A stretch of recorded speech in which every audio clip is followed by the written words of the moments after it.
de tema también el día de hoy. Vamos a estar conversando con Ítalo Fopiano, jefe de la Unidad de Arquitectura Tecnológica de la Dirección de Tecnologías de Información, quien nos va a contar respecto al voto electrónico y cómo esto ha evolucionado en el mundo y si es aplicable en nuestro país.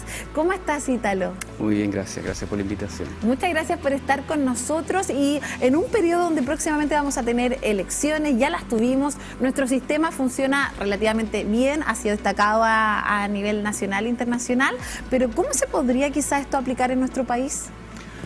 Antes de pensar en eso, es necesario una amplia discusión. Primero, hay que revisar si las condiciones que tenemos aquí en Chile están disponibles como para ostentar el voto electrónico. Como referencia, Estonia, que es uno de los países más desarrollados en temas de ciberseguridad, que comenzó con una campaña fuerte en el 2008, recién en el año 2003 la ciudadanía que vota en los comicios, digamos, regulares, el voto electrónico superó a los presenciales, recién el 2003. Por lo tanto, si nosotros lo llevamos acá a Chile, creo que es necesario primero una discusión bastante amplia para ver si es que las condiciones, tanto en infraestructura como en cuanto a procesos, están adecuados para cambiar esta modalidad o ofrecerla. Porque ¿cómo funciona esta modalidad? Porque no es que nosotros desde nuestras casas ejerzamos quizá un voto, sino hay que ir de todas maneras a algún lugar para poder, obviamente, vivir la experiencia del voto electrónico. No necesariamente. ¿Cómo? A ver, ¿cómo es eso? El voto electrónico, en términos generales, es un proceso eleccionario donde se utiliza algún dispositivo electrónico, ya sea la cabina de votación, puede ser electrónica, como la transmisión de los datos a un punto central puede ser por medios electrónicos o a través de Internet. Pero lo que estamos más acostumbrados es lo que se llama el e-voting, vale decir, el votar por Internet. Y eso efectivamente uno podría ejercer su sufragio a través de un computador o un dispositivo móvil por Internet. Por ejemplo, recientemente en Estados Unidos vivimos las elecciones también ahí entre Trump y Kamala Harris. ¿Ellos ahí aplicaron el voto electrónico desde las cabinas? Hay distintas modalidades, pero principalmente es un dispositivo electrónico que simula la balota de votación. Eso está, digamos, está preparado especialmente para esos fines. Eso acelera los procesos de recuento. Pero lo que estamos acostumbrados actualmente es votar por Internet. En la comodidad del hogar, claro, o donde uno esté, con el celular, uno podría ejercer esa posibilidad. Pero en términos de ciberseguridad también, considerando que son procesos muy importantes donde se eligen a las autoridades de los países y que son los que implementan los proyectos, las estrategias, los planes, ¿existen ciertos riesgos desde ese punto de vista de que, por ejemplo, se genere un complot? Efectivamente ha sido una preocupación que no es nueva, lleva por muchos años. Sin embargo, las soluciones de voto electrónico tampoco son nuevas. Hay soluciones que llevan más de 20 años y se basan principalmente en la criptografía. La criptografía ha funcionado gracias a primitivas criptográficas que son algoritmos criptográficos, son matemáticos que han sido probados por más de 30 años. Incluso antes del boom de Internet estos ya existían. Y los sistemas actuales de e-voting utilizan justamente estas mismas primitivas criptográficas que se usan hoy en día sin darnos cuenta en muchas operaciones diarias. Por ejemplo, en los bancos, la factura electrónica se basa en la criptografía y transfiere millones de pesos día a día aquí en Chile. Y datos. Y datos también, datos que son muy sensibles. Cuando yo me conecto a la página del banco, se usan protocolos que también son cifrados. Bueno, esto ha sido probado por mucho tiempo y ha estado bajo el escrutinio de mucha gente y está probada la seguridad. Por lo tanto, el romper estos sistemas criptográficos actualmente es muy complejo. Teóricamente es posible, pero prácticamente imposible, es inviable. Por eso uno confía en esto. Y los sistemas de voto electrónico utilizan estos mismos mecanismos para proteger la información. Ahora, ¿dónde pudiesen estar los riesgos? Primero es que la infraestructura donde yo monto este servicio cuente con la disponibilidad y también con la seguridad para que un atacante externo no indisponibilice el servicio.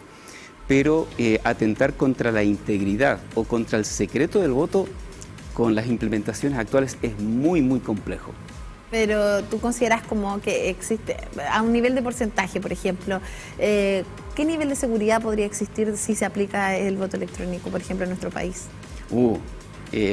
anticipar una cifra es bien difícil, porque como yo les mencionaba, tiene que estar asegurado la infraestructura, también las capacidades tienen que estar instaladas y también los procesos.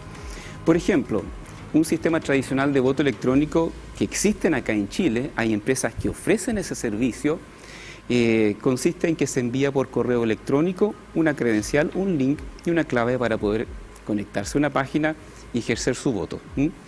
El usuario recibe esa información, se conecta a la página y emite, digamos, su voto. Ahora, la infraestructura que recibe esto tiene que estar dimensionada por la cantidad de votantes, por ejemplo. Esto hay que medirlo previamente para asegurar que el tiempo de respuesta sea razonable y que la persona que vaya a votar no tenga, digamos, el incómodo momento en que no carga la página. Entonces, todas esas cosas tienen que estar probadas primero. Yo creo que esos son los mayores riesgos que pudiese enfrentarse hoy en día. ¿Y cómo este sistema, por ejemplo, se podría aplicar a requerimientos como pilotos, me imagino, de ejemplo, las elecciones universitarias? Sí.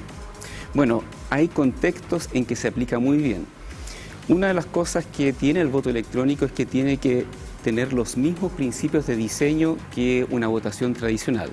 Vale decir, que sea seguro, que sea equitativo tanto para los candidatos como para los votantes, que sea secreto, que sea democrático, que sea transparente, que sea directo, es decir, que no haya intermediarios.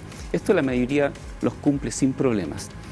Pero para asegurar que esto, digamos, se pueda hacer sin mayores problemas a través de un sistema de voto electrónico,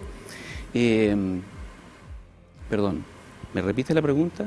Que era básicamente cómo este sistema se podría aplicar dentro de las elecciones universitarias. Pero se asume que existe la infraestructura previa para realizarlo. Vale decir que quienes van a votar cuenten con un computador o un dispositivo móvil, que además tengan un correo electrónico y que además existe la infraestructura para montar este servicio. En organizaciones como la universidad eso se da. Por ejemplo, la mayoría de los estudiantes, el 99,6% de los estudiantes medido hace como 5 años atrás, cuenta con un dispositivo móvil para instalar una aplicación. Y por lo tanto uno podría suponer que cuenta con internet. Entonces uno podría suponer que los estudiantes, en su mayoría, prácticamente el 100%, tienen esa posibilidad. ¿Para qué decir los funcionarios? Trabajamos dependiendo de estas tecnologías. Por lo tanto, se da muy bien este contexto. Pero ¿qué pasa si pensamos en el voto popular, en el caso de la población? ¿Contará toda la población con esto? ¿Con conexión a internet, con un dispositivo móvil o un computador en casa? Sobre todo con comunidades, por ejemplo, nuestro país tiene más de 270 comunas que pertenecen al área rural y de alguna forma el poder implementar un sistema de elección desde el punto de vista electoral, obviamente yo creo que visibilizaría las brechas que existen también como país en cuanto al acceso. En efecto. De hecho, esa es una de las desventajas que tiene un sistema de votación electrónico pensando en utilizarlo para votaciones parlamentarias o, digamos, masivas para la comunidad. Y hay otro tema no menor, está el rango etario. Y sabemos muy bien que hay un rango etario que no tiene dominio en tecnologías de información. De hecho, nuestro país está envejeciendo. Por supuesto. ¿Tendrán ellos la capacidad para poder, en forma autónoma, emitir su sufragio usando estos dispositivos? Hay un ejemplo muy claro. Cuando estuvimos en pandemia, teníamos que solicitar los salvoconductos. Bueno, mucha gente de tercera edad... Se lo pedían a los hijos, a los nietos. Justamente. Entonces, en el caso de una votación electrónica, tendría que tener a alguien acompañado al lado. Y ahí ya perdemos un poco... la autonomía y los secretos del voto. Y desde esa, hablamos como de las crisis propiamente tal, pero ¿qué garantías también ofrece el sistema del voto electrónico desde la visión de, por ejemplo, que no exista manipulación de los resultados ni fraude? Como yo les citaba, los algoritmos criptográficos son muy robustos y han sido probados por más de 20 o 30 años. Entonces, no hay, digamos, dudas de que es prácticamente imposible intervenir en los resultados. Ahora se basan porque tiene una particularidad bien interesante. Para votación electrónica se utilizan lo que se llaman algoritmos criptográficos homomórficos, que tienen el atributo que yo puedo realizar operaciones de suma o multiplicación sobre los datos ya cifrados. Por lo tanto, yo no tengo que abrir un voto cifrado o desencriptarlo para poder sumar los resultados. Ni siquiera con la incorporación, por ejemplo, de la inteligencia artificial, que de alguna forma avanzada, de forma acelerada y puede obviamente quizás encontrar soluciones frente a esto. No. Algunos han pensado que la computación cuántica, pero todavía el acceso a computadores cuánticos de la capacidad necesaria para poder vulnerar un sistema criptográfico actual todavía sigue siendo muy difícil e inasequible e inviable.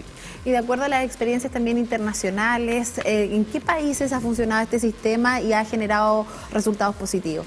En Estonia, como citaba al comienzo, ahora ya son más personas las que votan por medio de votación electrónica que en forma presencial. Y hay que considerar que Estonia lleva la delantera en temas tecnológicos y particularmente en ciberseguridad. Y ahí yo me imagino también, porque hablamos de la ciberseguridad, de evitar los fraudes en cuanto a los resultados, pero ¿cómo manejamos también, en el caso de que se pudiera implementar esto en nuestro país, ejemplo, la desconfianza por parte de la población, considerando que han ocurrido tantos hechos de connotación pública vinculada a corrupción y muchos otros, donde se ha perdido la confianza por parte de la ciudadanía frente a las instituciones y también a las autoridades? Esa es una muy buena pregunta. Bueno, evidentemente quien implementa o quien desarrolle o ponga a disposición el sistema de votación electrónico tiene que tener confianza, tiene que ser confiable. Vale decir que sus procesos sean auditados claramente y que su expertise en montar infraestructura, digamos, garantice que no tenga problemas de, por ejemplo, indisponibilidad de servicio. En Chile yo creo que todavía nos falta para ello. Cabe recordar que solamente este año se publicó la Ley Marco de Ciberseguridad, recién este año, y a comienzo de año, fin del año pasado, se publicó la Política Nacional sobre Ciberseguridad.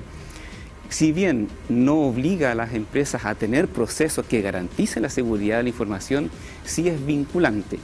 Particularmente quienes están obligados, según la nueva Ley Marco de Ciberseguridad, son aquellas empresas que son vitales para el país. Bueno, como recién salió la ley, hasta que se establezca una orgánica o una institución que tenga la confianza para implementar esto, yo creo que Chile aún no está preparado para este tipo de tecnologías. ¿Países más de América Latina? Yo diría que sí, Si uno compara, bueno, nosotros no necesariamente somos referentes en ciberseguridad, hay otros países que nos llevan la delantera, pero aún así todavía tienen que establecerse estos mecanismos y estar institucionalizados. Y desde la política pública, desde lo que usted también ha observado de cómo avanza la ciberseguridad en Chile, ¿hay aspectos positivos que podamos rescatar también respecto de cómo esto se va a ir implementando con la ley que usted mencionaba? Sin duda. Ahora, las empresas que son vitales para el país, llámese energía, gobierno, instituciones públicas, clínicas y hospitales, tienen que tener procesos o procedimientos que aseguren la seguridad y confidencialidad de la información, principalmente orientado a la confidencialidad de la información si es que tratan con datos sensibles. Esto marca un camino para adelante, un horizonte en el corto mediano plazo, en el cual va a permitir que la mayoría de los principales organismos en Chile ya tengan estas capacidades instaladas ya. Porque ahí hablamos de la desconfianza, ¿cierto?, respecto de esto por parte de la población, pero ¿quién fiscalizaría, por ejemplo, este sistema? ¿Quién lo auditaría? Sí. Normalmente uno pensaría que un ente externo. Por ejemplo, el caso de la Universidad de Concepción tiene un sistema de votación electrónico propio, pero también, para dar las garantías, fue auditado por una empresa externa que garantiza que la adopción del sistema se hizo sin intervenciones de su código. Vale decir que el funcionamiento se espera que sea tal cual como está descrito. Es decir, que el recuento de los votos, el cifrado de la información, la protección de la información esté garantizada. Bueno, eso mismo habría que replicarlo en estas instituciones, tanto gubernamentales. En el caso de Chile, tendría que ser el Estado y no el gobierno. Y el Estado va en muy buen camino, porque el Senado es el que ha establecido tanto el Foro Nacional de Ciberseguridad, todas estas instancias en que está promoviendo la Política Nacional de Ciberseguridad y también la nueva Ley Marco. O sea, esto lleva algunos años en camino y al ser de Estado garantiza que hay una proyección en el futuro, independiente del gobierno de turno, haya preocupación y digamos, un lineamiento hacia dónde se quiere llegar. Por ejemplo, usted hablaba de que nosotros como Universidad de Concepción lo estamos aplicando, ¿cierto? Y me gustaría que le pudiéramos también explicar a la comunidad cómo funciona este sistema desde la academia. La universidad viene utilizando este sistema desde la pandemia. En ese entonces, dada la necesidad y había que partir rápido, se hizo una licitación y se adjudicó una empresa externa, que era reconocido tanto por la Dirección del Trabajo y era bastante representativo aquí en Chile con este servicio. Y por 2 años la mayoría de los procesos eleccionarios internos, director de departamento, decanos, comités paritarios, etcétera, se realizó en forma electrónica. Posteriormente se encargó a la Dirección de Tecnología de Información que buscara una solución para la universidad. Se hicieron varios estudios y se recomendó, más que desarrollar un sistema, adoptar un sistema existente. Y la recomendación fue utilizar un sistema basado en código abierto. Eso quiere decir que el código está bajo el escrutinio de expertos y académicos en Internet, que aseguran que la implementación del sistema efectivamente sigue los principios de diseño de un sistema de votación. Y eso es lo que hizo la universidad y adoptó el sistema Helios Voting, que es ampliamente reconocido en el mundo del código abierto y lleva funcionando un par de años. De hecho, hasta la fecha lleva casi 60 procesos de votación, tanto de director de departamento, decanos, incluso una agrupación estudiantil también hizo su votación a través de este sistema. El día de hoy le quiero agradecer por su tiempo, por estar conversando con nosotros respecto de los alcances, los riesgos y sobre todo los desafíos que presenta el voto electrónico en nuestro país y quizás en su próxima implementación, no lo sabemos aún. Quiero agradecer a Ítalo Fopiano, jefe de la Unidad de Arquitectura Tecnológica de la Dirección de Tecnologías de la Información. Muchas gracias por estar con nosotros. Gracias a usted. Y con Ítalo nos vamos a una pausa comercial para volver nuevamente acá hablando de los desafíos que tiene nuestra región, considerando que próximamente también se vienen las elecciones a gobernador regional.